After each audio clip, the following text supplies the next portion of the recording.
Teman-teman yang dirahmati Allah Subhanahu wa taala, itulah salah satu paragraf di dalam Al-Qur'an yang menjelaskan tentang fiqhul masyair, fikih perasaan. Bahwa Allah Subhanahu wa taala menjelaskan manusia itu secara jiwa atau perasaannya, lebih tepatnya mental atau perasaannya itu pada dasarnya labil. Allah menggambarkan labil ini dengan istilah halu'a. Dia tuh mudah sekali berubah dan mudah sekali terguncang. Ketika dia dikasih kesusahan, dia menjadi berputus asa, berkeluh kesah, melemah, dan ketika diberikan nikmat, dia menjadi orang yang lupa diri, kikir, sombong, angkuh, dan sebagainya. Itulah sifat dari mental manusia yang labil, yang halu'a kalau dalam bahasa surat Al-Ma'arij. Kalau dalam bahasa surat An-Nisa itu diistilahkan dengan muzabzabina baina dzalik, terombang-ambing, nggak stabil gitu. Kita bisa rasain sendirilah gimana mudahnya mental kita drop. Kadang-kadang pemicunya kecil, sederhana, tapi langsung tersulut, akhirnya terbakar. Hanya gara-gara orang klakson, kita jadi marah. Hanya gara-gara orang salah belok, kita jadi marah. Hanya gara-gara orang telat jalan ketika lampu hijau, kita jadi marah. Hanya gara-gara orang ngedim pakai lampu sorot, kita marah. Dan marahnya kita kadang-kadang yang rugi bukan orang itu, bukan orang lain. Yang rugi diri kita sendiri dan orang-orang yang semobil dengan kita di jalan. Di rumah juga kayak gitu. Kita sering marah itu dengan pemicu-pemicu yang kecil. Hanya gara-gara pasangan kita wajahnya mungkin lagi nggak terlalu ceria, kita jadi bete. Hanya gara-gara mungkin anak kita bangun tengah malam, kita jadi bete. Anak kita rewel, kita jadi bete. Salah ngomong seorang pasangan, kita jadi bete. Itu yang disebut dengan jazu'a, halu'a, mudah sekali untuk drop. Mudah sekali untuk bete, mudah sekali untuk kepancing, mudah sekali untuk marah, mudah sekali untuk apalagi tersinggung, sakit hati, baper, dan seterusnya. Itulah yang disebut dengan halu'a, jazu'a, berkeluh kesah. Di sosmed apalagi? Namanya orang, followers, saya posting tilawah Al-Quran aja ada yang dislike, padahal yang diposting itu bukan konten-konten yang kontroversi, bukan tilawah Al-Quran. Ya mungkin dia dislike karena menurut dia saya ada yang salah baca mungkin, atau ada yang nggak fasih tajwidnya, Allahu a'lam. Tapi ya itu kadang-kadang bikin kita ngerasa kayak sedih gitu. Itulah sifat dari mental manusia. Mudah banget kepancing, mudah banget terluka, mudah banget kegores. Sampai para ulama mengatakan hati kita itu kadang-kadang lebih rentan daripada kaca. Jadi kalau kaca aja kemana-mana, kita kalau bawa itu selalu dikasih stiker fragile. Karena kita hati-hati menjaga kaca-kaca yang mudah pecah itu, maka hati kita lebih rentan dari itu, lebih fragile dari itu. Nah, fragile ini salah satu maknanya adalah jazu'a atau halu'a. Inilah sifat mental kita, masyair kita. Dan semua orang mengalami itu, apalagi kita yang manusia biasa, pasti sering kayak gitu. Kadang-kadang kita kayak suka sedih ya, kok saya jadi lemah gini ya, kok saya jadi baperan banget sih, kok saya gampang malah kepancing sih. Pas sudah sadar kita jadi sedih, pengen berubah tapi susah. Dan semua perasaan-perasaan yang gak normal ini, yang gak stabil ini akan merusak hubungan kita dengan orang-orang yang kita cintai. Makanya fikih masyair itu penting, fikih perasaan itu penting. Labilnya kita membuat hubungan kita dalam pekerjaan dengan partner kita, dengan teman-teman kita itu jadi nggak mudah. Jadi kondisi halua dan jazua mental kita itu sebetulnya masalah yang membuat hidup kita nggak nyaman. Bersosial media nggak nyaman, di grup nggak nyaman, di rumah nggak nyaman, di jalan nggak nyaman, berteman nggak nyaman, punya keluarga nggak nyaman, dengan mertua nggak nyaman, dengan orang tua sendiri nggak nyaman, dengan siapapun nggak nyaman, karena memang hati dan mental kita itu halua, jazua, kurang woles, kurang easy going. Innal insan khuliqa halua, idza massahu syarr jazua, wa idza massahu khair manua. Jadi poin pertama kita dari paragraf Al-Ma'arij itu adalah mental dan perasaan kita itu dasarnya labil. Hati kita itu labil. Kita tuh labil, pasangan kita labil, anak kita labil, orang tua kita labil. Semua manusia yang kita kenal itu labil. Semua kita tuh halua, jazua, manua, semuanya sama. Jadi kita hidup di antara kelabilan-kelabilan perasaan dan hati manusia. Yang hari ini dia sayang sama kita, besok dia bisa bete dan benci sama kita. Yang hari ini dia ngebelain kita, besok dia bisa nyerang kita. Yang hari ini dia memuji kita, besok dia bisa mencela kita loh. Itulah manusia. Kadang-kadang orang yang mencela kita itu kita sampai nggak nyangka gitu. Orang yang kita anggap kayaknya baik-baik aja, kita nggak ada masalah pribadi dengan dia, malah kita ngerasa udah baik sama dia, kita udah ngerasa udah banyak bantu dia, tapi tiba-tiba di belakang dia yang nyerang kita, dia yang menjelek-jelekan kita, dia yang memfitnah kita. Itulah manusia. Jadi jangan heran kalau kita ngalamin itu ketika kita bergaul. Kalau kita masih heran pas ngalamin itu, berarti kita kayak naif. Kita pikir kita hidup di antara malaikat. Enggak, kita hidup di antara manusia. Dan kita bagian salah satu di antara itu. Kita juga pernah banget lah ngecewain orang. Nggak tepat janji pernah. Bahkan ingkar janji pernah. Kalau nggak tepat janji meleset. Kalau ingkar janji, ya sengaja aja nggak mau menunaikan janji. Marah-marah pernah, mencela pernah, apalagi menghina pernah. Banyak kok kekecewaan yang pernah kita lakuin kepada orang lain. Jadi jangan heran kalau dalam kehidupan yang labil ini kita melihat seseorang berubah dengan cepat. Itu jangan heran. Toh kita juga kayak gitu. Makanya karena Allah tahu kita diciptakan dalam kondisi mental, perasaan, dan hatinya itu labil, gampang terbolak-balik. Dari yang benci jadi cinta atau dari cinta jadi benci, itu terjadi di mana-mana. Maka Allah Subhanahu wa taala memberi kita nasihat di dalam surat Al-Ma'arij. Karena Al-Quran itu adalah tazkiyatun nafs, obat bagi jiwa, syifa'un lima fis sudur, obat penyembuh bagi penyakit-penyakit yang ada di dalam dada, penyakit hati, penyakit perasaan. Al-Quran adalah penyembuh. Bukan hanya dawa, tetapi syifa. Kalau dawa itu obat, kalau syifa itu penyembuh.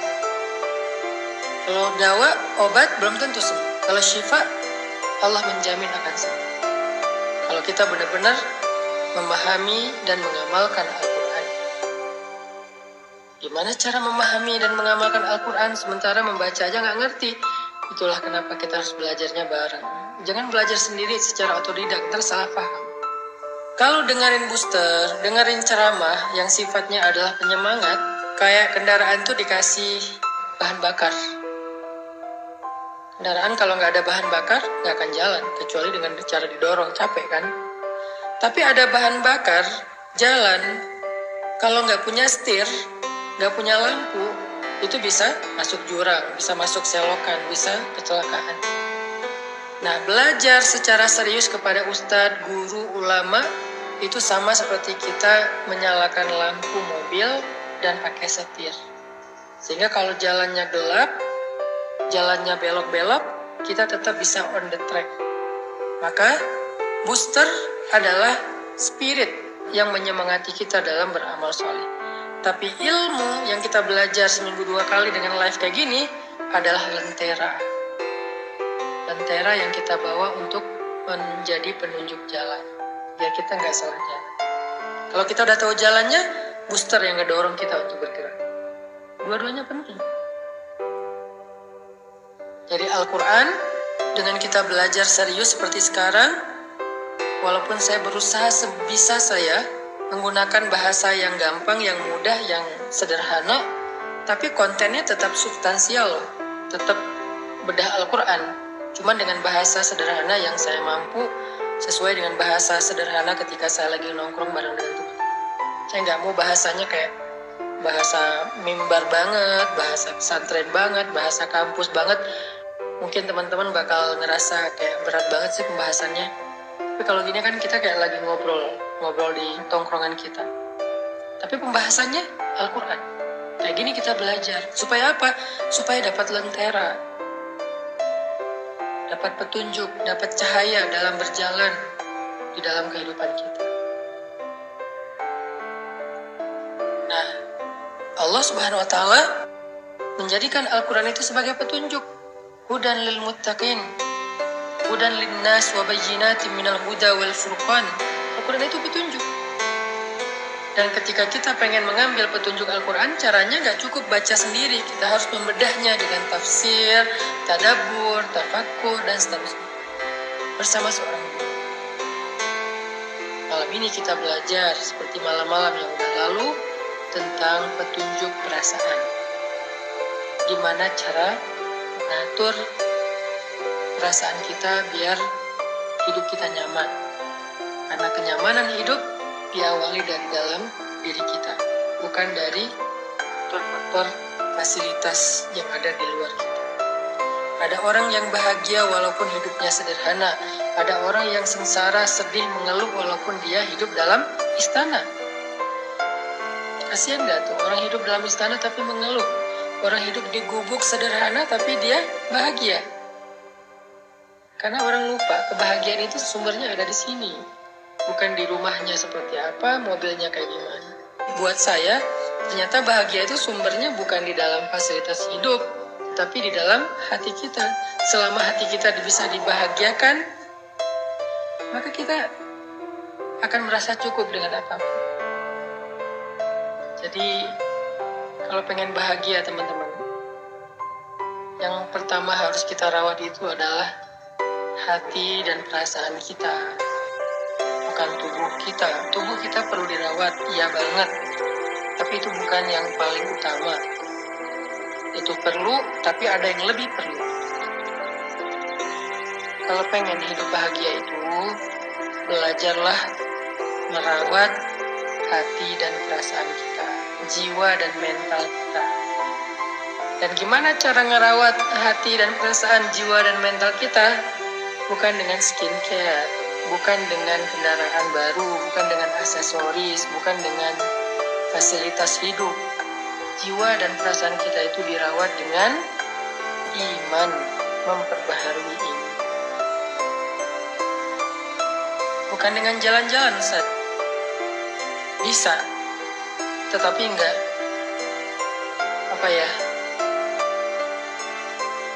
tangguh. Bukankah kita kadang-kadang bete gara-gara jalan-jalan, macet, apalagi yang tinggal di kota-kota besar, baru keluar rumah udah macet, udah capek-capek macet-macetan, sampai di sana cuman sebentar udah tutup. Dan banyak lagi masalah-masalah teknis terjadi. Jadi yang harus di happy-in itu bukan zahirnya dulu, tapi batinnya. Dan sumber kebahagiaan batin itu, kalau kita pengen belajar, apalagi setelah hidup kita rumit, seperti sekarang setelah kita dewasa. Kalau anak kecil mungkin lebih gampang happy lah ya, hidupnya nggak rumit. Tapi setelah kita dewasa, hidup kita udah rumit, kita butuh solusi ekstra. Kalau anak kecil sekedar bisa main aja udah happy dia. Kalau kita kan nggak. Maka kita butuh Al-Quran. Kita butuh ilmu. Kita butuh pembaharuan iman. Kita butuh booster. Kita butuh nasihat. Kita butuh fikih perasaan. Itulah yang membuat kita bisa merasakan kenyamanan hati. Allah Subhanahu wa Ta'ala mengajarkan kepada kita di dalam surat Al-Ma'arij gimana caranya biar mental, jiwa, dan hati kita tuh stabil. Nggak halu'a, jazu'a, manu'a, dan seterusnya. Tapi dia stabil. Gimana caranya? Kata Allah, illal musallin, kecuali orang yang sholat. Pada dasarnya, manusia itu labil. Dikasih ujian labil, dikasih nikmat labil, dikasih ujian ngeluh, putus asa, dikasih nikmat lupa diri, sombong, dan seterusnya. Kecuali illal musallin, orang yang sholat. Illal musallin, kecuali orang yang sholat. Sehingga bagi orang yang beriman, sholat itu adalah rahatul qalb, rahatun nafs. Sholat itu adalah rehatnya hati, rehatnya jiwa. Ketika jiwa dan hati kita merasa lelah dan capek, maka sholat adalah istirahatnya.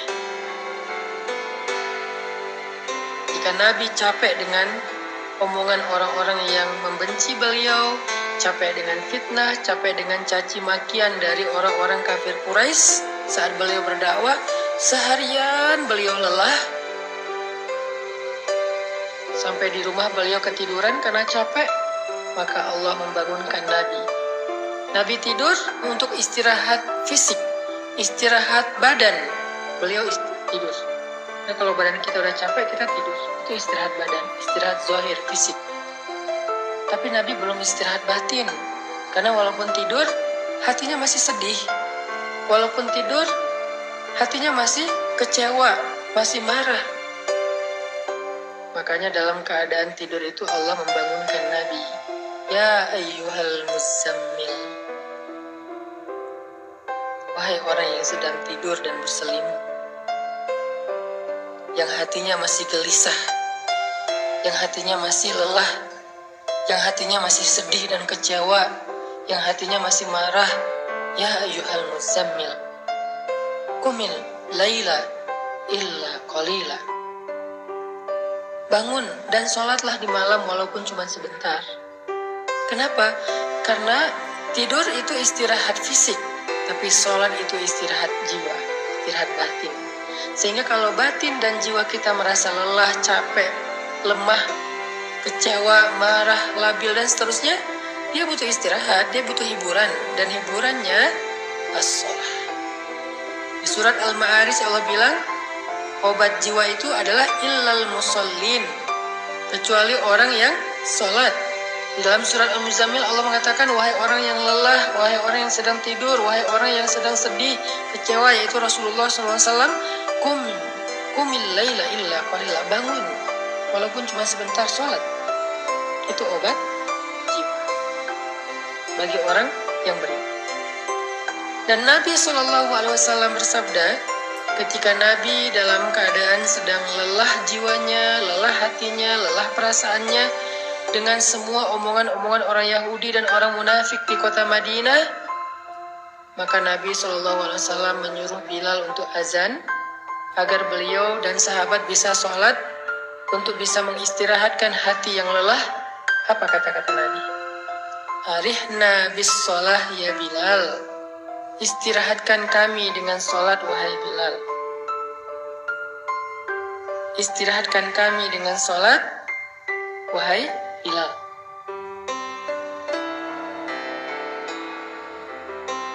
Nabi nggak mengatakan wahai Bilal azan, nggak. Nabi bilang istirahatkan kami dengan sholat wahai Bilal. Maksudnya apa? Jiwa kami capek, hati kami lelah, perasaan kami terganggu, mental kami sedang lemah. Maka istirahatkanlah jiwa, mental, perasaan, dan hati kami wahai Bilal dengan sholat. Azan maksudnya. Dan Bilal faham, sehingga akhirnya Bilal wudhu, langsung Allahu Akbar, Allahu Akbar, azan. hayya 'alas shalah.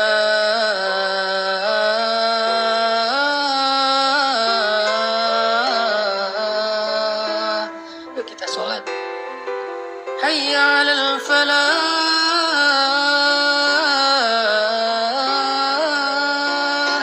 Yuk kita memperoleh kemenangan, kebahagiaan, keberuntungan. Jadi bagi orang yang beriman, sholat itu adalah istirahat. Pertanyaannya, gimana cara menjadikan sholat itu sebagai istirahat? Kok selama ini kita malah istirahat setelah sholat, bukan sholat untuk istirahat? Gimana caranya? Kata Allah, alladzina hum ala sholatihim daimun. Orang yang sholatnya dawam. Kalau kita pengen mengupgrade sholat kita dari sekedar ritual, kewajiban, gerakan, sampai menjadi sebuah kontemplasi, meditasi, dalam tanda petik, rehat jiwa, rehat ketenangan batin, caranya gimana? Daimun. Sholat itu jangan sesekali, tapi sholat itu harus daimun, harus dawam. Dawam itu artinya kita harus melakukannya dalam waktu yang lama. Kita nggak akan menikmati sholat tahajud kalau cuma sesekali. Kita nggak akan menikmati sholat duha kalau cuma sesekali. Kita nggak akan bisa menikmati sholat sunnah kalau cuma sesekali. Harus dilakukan secara rutin, daimun. Nanti setelah dawam dalam waktu yang lama, Allah akan berikan kepada kita nikmatnya ibadah itu. Allah akan berikan kepada kita kenyamanan dalam ibadah itu. Semua yang dilakukan di awal sesekali apalagi akan berat pasti. Gak akan nyaman, berat. Orang ngelakuin apa aja di awal pasti berat kan. Olahraga, lari itu. Sekarang orang bersepeda, apalagi kalau di Bandung itu kan banyak bukit ya, naik turun. Ke Dago tuh misalnya. Kalau pertama-tama bersepeda ke Dago cuma sampai di Simpang. Naik lagi dikit sampai ke Darul Hikam. Naik lagi dikit sampai di Dago Pakar. Naik lagi dikit sampai di Tebing Keraton. Dan seterusnya dan seterusnya. Itu kan tergantung dawam ya. Konsistensinya. Begitulah dengan awal-awal tahajud itu pasti nggak enak. Ingin ngantuk sendiri, pening. Duha juga gitu. Walaupun lebih ringan dari tahajud. Sholat wajib juga kayak gitu. Ke masjid juga kayak gitu. Subuh apalagi. Kalau mau menikmatinya menjadi rehat, kita harus sabar melakukannya dalam waktu yang lama. Jangan menyerah dulu. Karena begitu kita menyerah, nanti kita akan memulai dari awal lagi kalau kita. Intinya daimun, harus dawam. Gak boleh cuma sesekali. Mau menikmati sholat, caranya gak bisa sesekali. Harus dawam. Mau menikmati perjalanan gak bisa sesekali. Kita kalau jarang melakukan perjalanan tuh gampang mabuk, gampang capek, gak betah lama-lama di kendaraan. Apapun kalau dilakukannya belum dawam, gak akan dapat rasa nikmatnya. Harus dawam. Begitu juga dengan maka Allah mengatakan alladzina hum ala sholatihim daimun. Orang yang sholatnya dawam. Orang yang sholatnya terus menerus. Itulah teman-teman solusi dari surat Al-Ma'arij kalau kita pengen menjaga jiwa kita lebih stabil dan lebih bisa istirahat. Kalau sholat udah jadi rehat jiwa, maka begitu kita sedih, kita sholat, Allah akan hibur hati kita. Begitu kita marah, kita sholat, Allah akan tenangkan hati kita. Begitu kita kecewa, kita sholat, Allah akan kuatkan hati kita. Disitulah kita akan merasakan rahatun nafs di dalam sholat. Ternyata sholat itu adalah nikmat bagi jiwa.